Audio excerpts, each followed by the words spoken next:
birinci imtahanına düşmüş bir Python sualını nəzərdən keçirək. Sualımız funksiyalara aiddir.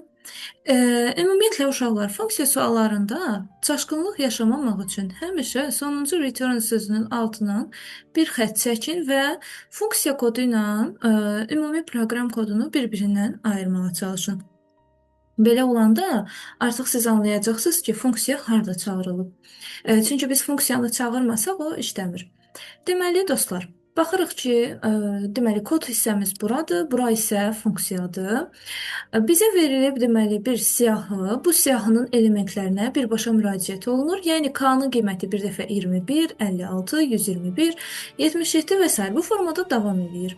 S-in qiyməti isə UK olur. Yəni biz k-nın qiymətini 21 götürmüşüksə, S-in qiyməti U21 olacaq.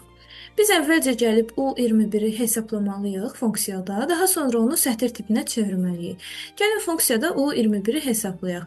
Burada deməli A parametrinin qiyməti 21-dir. B nə edir? B burada A-nı sətr tipinə çevirir. Sətr tipinə çevirir.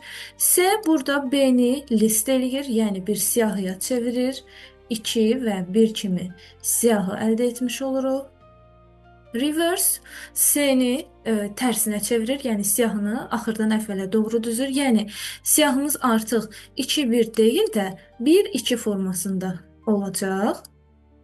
Daha sonra B yenə də join ilə birləşdirilir. Yəni 1-2-ni sadəcə olaraq birləşdiririk bu formada. Sətr tipində 12 əldə etmiş oluruq və A-nın qiyməti də A-nın başlanğıc qiyməti ilə, yəni 21 ilə int B-nin cəmidir. B-miz 12 oldusa, bunun int tipi də elə ədəd tipində 12 olacaq və biz bunu toplayacağıq. 33 əldə etmişik və deməli bu funksiyada da A-nın qiymətiyə qaytarılır. Yəni U21-in qiyməti 33-ə bərabərdir. Ümumiyyətlə uşaqlar, bu tip suallarda, yəni uzun suallarda çalışın gözünüzü qorxutmayın. Bu tip suallarda siz bir dəfə, ən azı bir dəfə, 2 dəfə dövr gedəndən sonra artıq proqram kodunun məntiqini tutacaqsınız. Məsələn, bu kodda biz gördük ki, baxın, 21-i neynədir? Tərsinə çevirdi və özü ilə topladı. 21 idi, 12 oldu, topladı. Yəni, bu proqram kodunun, funksiyanın məqsədi ədədin tərsi ilə özünü toplamaqdır. Bu öz yerində. Yəni artıq bundan sonrakı k qiymətlərində biz gəlib bir-bir bunu yoxlamayacağıq. Biz artıq bildik ki, bu funksiya nə edir? Ədədin tərsi ilə özünü toplayır. Düzdürmü? İndi o 21-in qiymətini 33 aldıq. Gəlirik əsas kodumuza. Deməli S dəyişəninin qiyməti nədir? 33-dür. Yenidən S dəyişəninin qiyməti sətr tipinə çevrilir və şərt qoyulur. Əgər S count S0 ümumi S-in uzunluğuna bərabərdirsə, biz K-nın qiymətlərini toplayacağıq.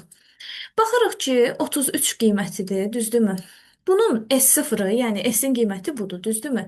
S0, yəni 0-cı indeksdə duran elementimiz 3-dür.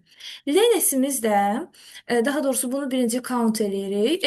Deməli, 33-ün içərisində 3-ün sayı 2 dənədir. Deməli, bu hissə S count S0, yəni qiyməti 2-yə bərabərdir.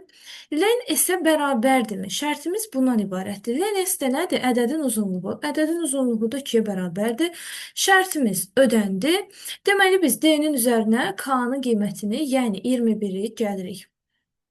İndi uşaqlar, burada da biz artıq başa düşməliyik ki, nə zaman ədədin birinci rəqəminin sayı ədədin uzunluğuna bərabər olur. Gərək həmin ədəd yalnız təkrarlanan rəqəmlərdən ibarət olsun. Yəni, məsələn, burada 121 ədədini götürsək, tutalım ki, bu birinci rəqəmimizin sayı, yəni 1-in sayı 2-dir. Ədədin uzunluğu isə 3-dür. Bərabər olmayacaq. Nə zaman bərabər olur? Gərək yalnız və yalnız ədədimiz eyni rəqəmlərdən ibarət olsun. Yəni, məsələn, 444-ün birinci rəqəmi 4-dür, sayı 3-ə bərabərdir, ədədin uzunluğu da 3-dür. Yəni, şərtimiz yalnız və yalnız hansı ədədlərdə ödənəcək? Bütün rəqəmləri eyni olan rəqəmlərdə ödənəcək. Deməli, 33-də ödənir. Biz şərtimiz ödəndiyinə görə K-ların qiymətlərini toplayırıq. İndi artıq uşaqlar, Digər qiymətlərdə biz hər hansı bir hesablama etməyəcəyik. Baxın, 56-dır. Birinci funksiyada 56 ilə 65-i toplayırıq. Bu nə eləyəcək? Bu 121 eləyəcək. Baxırıq, birinci ilə bütün rəqəmimiz eyni rəqəmlərdən ibarət deyil. Deməli, 56-nı götürmürük. 121-dir. 121-in tərsi də 121-dir. Toplasaq 242 eləyəcək. Yenə də bütün rəqəmləri eyni deyil. Bunu da götürmürük. 77 ilə 77. Cəmi 154 eləyir, səhv etmirəmsə. Yenə də eyni deyil. 34 ilə 43-ü toplayırıq. Cəmi eləyir 77. Baxın, eyni rəqəmlərdən ibarətdir. Deməli, 34-ü götürməliyik və D-nin üzərinə gəlməliyik. Bu eləyəcək 55. Daha sonra 108, 108 ilə 801-i toplasaq, bu bizə 909 verəcək. Yenə də eyni rəqəmlər deyil, götürmürük. 12 ilə 21-i toplasaq, 33. Şərtimiz ödənir. 12-ni götürəcəyik. Olacaq 67. Daha sonra 76 ilə 67-ni toplasaq, bu da səhv etmirəmsə 143 eləyir. Eyni rəqəmlərdən ibarət deyil, götürmürük.